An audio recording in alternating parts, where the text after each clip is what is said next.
Hello friends, it's Chelsea again. I'm excited to bring you the top 10 manga series or manga that I enjoyed in 2023. Hop on in and see what was my favorite manga for this year.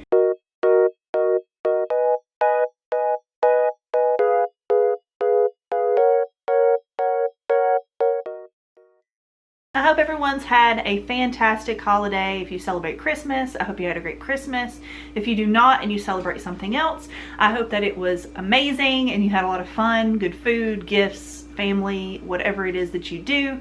Or if you just sat at home by yourself, I hope that you had a peaceful time off from work. Enjoyed your quality time with maybe your books. So today I'm going to go over the top 10 manga series that I read in 2023. These series, I probably haven't completed any of them, maybe one or two of them, but it just means that I enjoyed the series enough, what I have read of it, that I want to put it in my top of the year. So it doesn't mean that I finished the series, it doesn't mean that the series is finished publishing necessarily, but I wanted to put them in a video so that y'all can see where my reading tastes lie from year to year, and this is a good way for me to recommend manga at the end of the year for anyone who likes the same things that I like. So let's just get into it.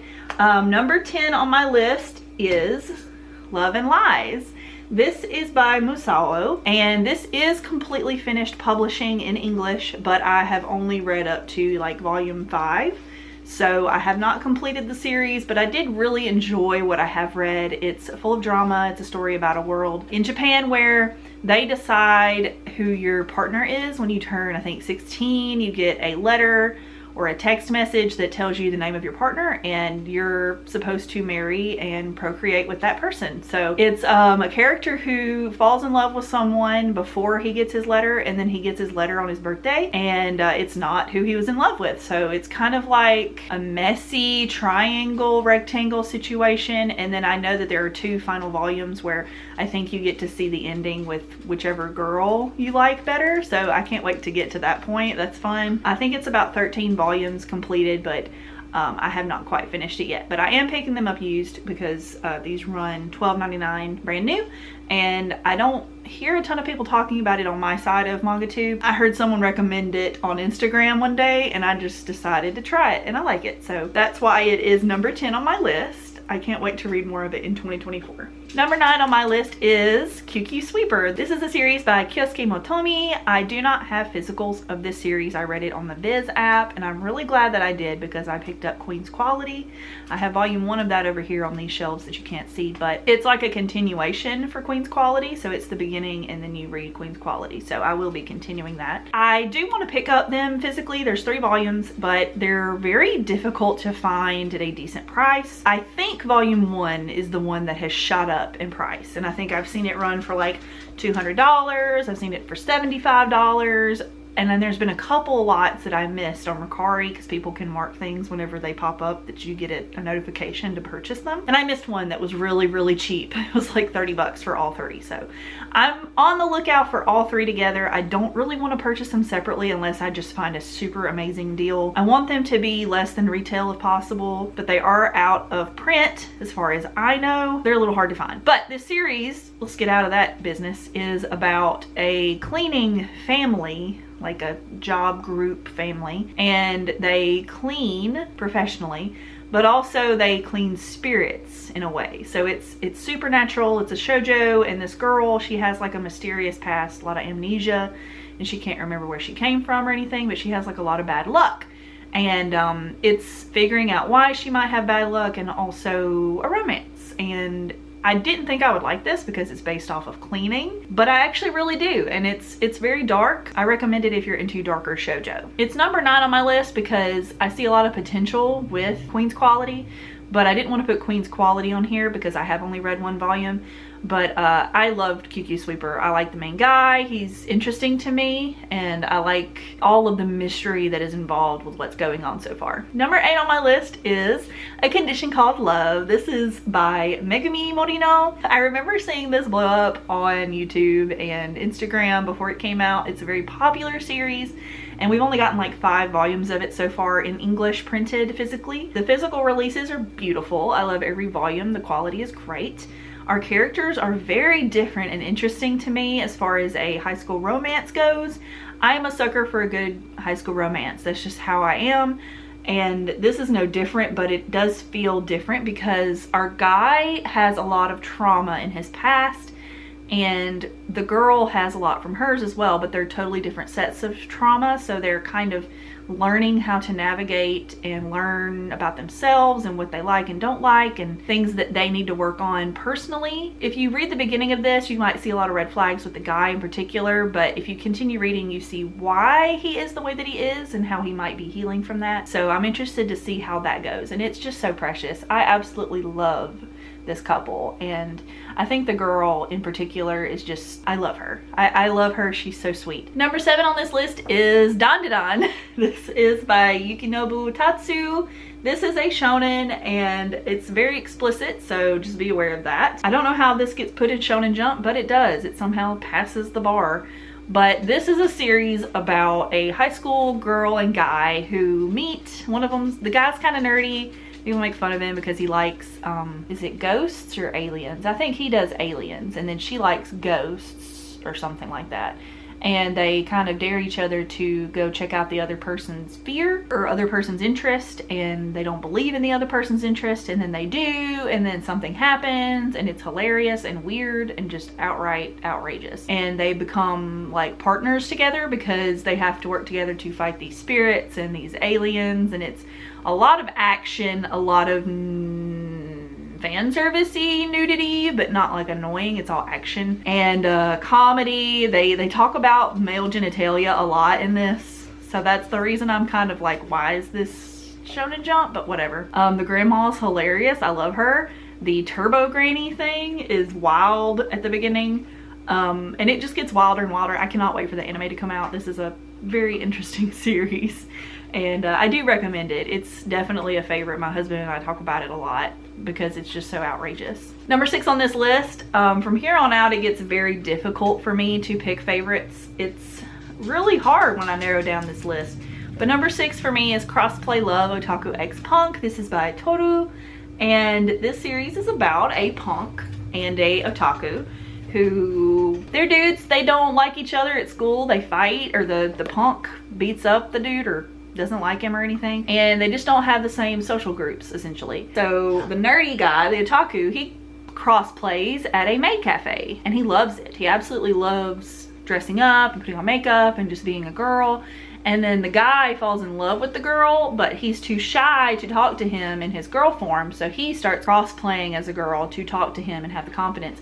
And it's like the girls like each other, the guys hate each other, but like he likes her, and it's a mess. It's hilarious, it's interesting. I don't know how it's gonna end at all, and I don't know how many volumes it is, but it has kept my attention the entire time that I have been reading it. Every time I get a volume, I read it immediately. So I do recommend it if you like comedy, if you like romance, if you like hijinks and drama. It's silly. There's a bunch of side characters that are really funny and weird, and they dress really interestingly. So I like the costuming in this series, and I can't wait to read more next year. And honestly, number 4, 5, and 6 could kind of be in the same rank. I'm looking at my list and it's hard to pick those 3. So Komi Can't Communicate is technically number 5. This is a series that's been out for a while, so most people already know about it. It's about a girl who has a communication disorder, and she has trouble talking to people, and she wants to make 100 friends, and that's essentially what this is. There's a slow burn romance in here that I really like a lot. There's funny friends, it's comedy, but it's also really long, and I can understand why people don't necessarily want to get into a series that's kind of like a slice of life slow burn romance. And it is for coma, and I know a lot of people don't like that either, and I normally don't, but this one is done in a way that I can handle. I don't like when they're like the thin bars that go down each side. I think I prefer like the 4 panels straight, like long ways like this. That doesn't bother me as much, and they tend to do that a lot in this series. But it's really cute. I like Komi a lot. I think she's a likable character. I really love Tadano. I'm not sure how you say his name. I haven't watched the anime yet. I want to. But I really like him. He's so wholesome and sweet, and I just can't wait to read more of this in the future. I know a lot of this is out, so I'm pretty behind. I have up to volume 8. So I got a long ways to go on this one. Number 4 on my list is A Sign of Affection by Sumorichita. This is a very popular ongoing shoujo series involving 2 college students. this girl here who is deaf and knows sign language, and then this guy here who he knows a lot of different languages, but he wants to learn sign language so he can communicate with her. He kind of helps her out on the train one day, and that sparks an interest, and they fall in love. And so it's really sweet. It's absolutely gorgeous releases. The colors of these volumes are beautiful. They've done a really good job with these volumes. I think Kodansha did. I think that this series really solidified me picking up everything by Sumorishita in the future, because I really like Shortcake Cake, but I could see why people wouldn't like that one. This one's the one to get. If you're wanting to pick up a Sumorishita but you're not sure which one, do this one, because it's a great intro. It's gorgeous art, but this is a great intro into Sumorishita with the beautiful art style, the great releases. It's an affordable comic. It's $12.99, but it is a larger size, so I don't feel as bad picking that up new. And the story is just amazing. He's so gorgeous. She is precious. It's really fun to learn about sign language. I just really, really love the story, and her friends are amazing. There's kind of a little bit of a love triangle in here, but I don't think it's reciprocated, so we'll see. I haven't read volume 7, I think is the one that I have to read next, but I haven't read 6 or 7, whichever one it is. And yeah, it's just a great series. Please check that one out. The top 3, we're getting there, yay! So number 3 on this list is I Am a Wolf But My Boss is a Sheep by Shino Shimizu. This is an office romance, and I know you guys are probably tired of hearing me talk about this one here, but I can't stop raving and ranting about this one because it's so cute. It's an office romance between 2 adults, and the guy is a wolf, like a distant relative of a wolf, and the woman is a distant relative of a sheep. And in this world, people are animals, sort of. Like, they have tails and ears and sometimes little horns and, you know, vestiges is from their animal ancestors.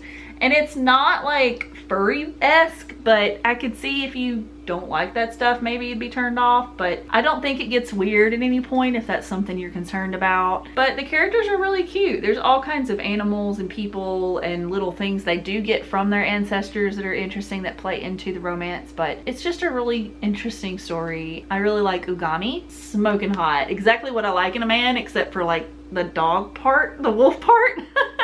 Glasses, tall, mysterious, whatever. But I like this series. I think it's very, very fun, and it's funny, it's cute, it shows the awkwardness of being an adult navigating a relationship. Number 2 on this list is 100 Girlfriends Who Really, Really, Really, Really, Really Love You. Judge me all you want, but I love this series. I can't stop thinking about it. My husband and I watch the anime together, and we just can't wait for the new episodes to come out in dubbed, because it's just insane. It's insane. It's not meant to be taken seriously, so just have fun with it. If you're gonna read this one, know that you're getting into something that's ultra silly and not realistic at all. This dude's gonna have 100 girlfriends. Of course it's gonna be, I don't even know if I'll still like it when we get to that point.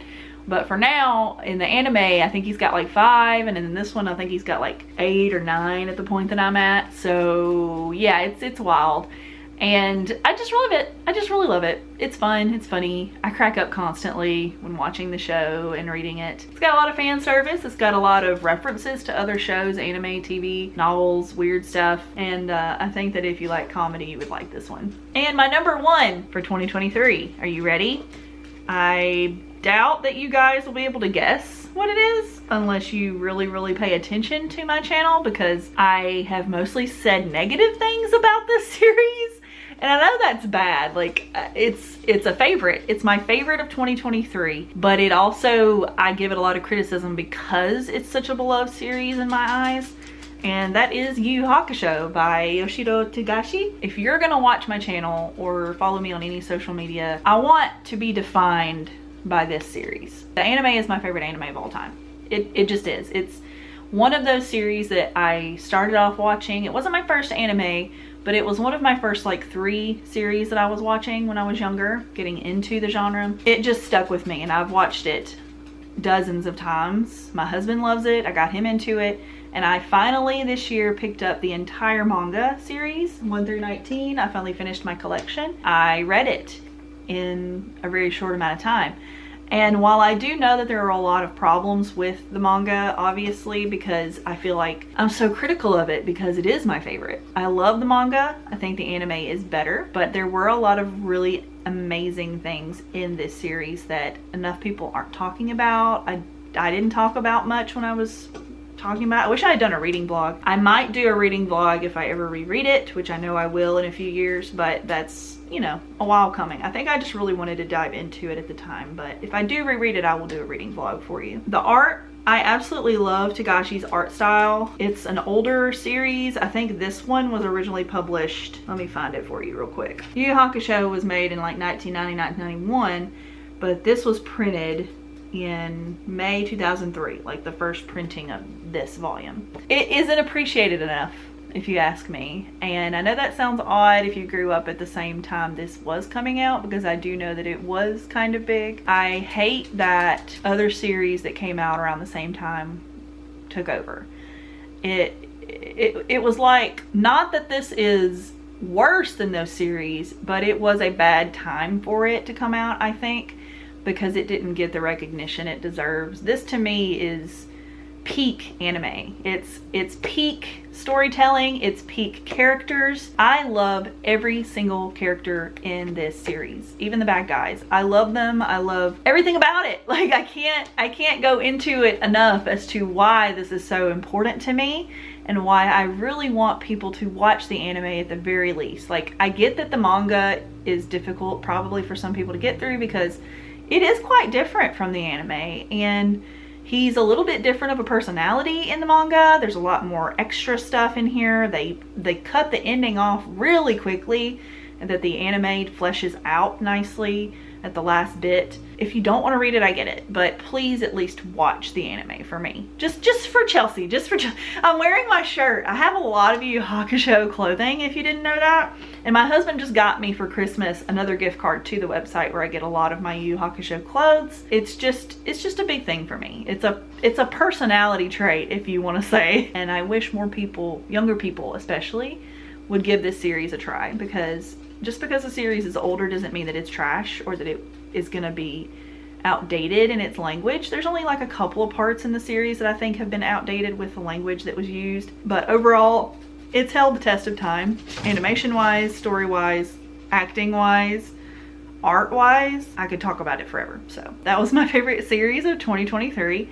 I hope you guys read a lot of really good manga in 2023. I had ups and downs this year, but overall I think it was a good year for me. Much better than 2022. There were a lot of things that happened last year that were rough, and there were a couple of things that happened this year that were rough as well. But I think as far as reading goes, it was a great year. I had a lot of good things.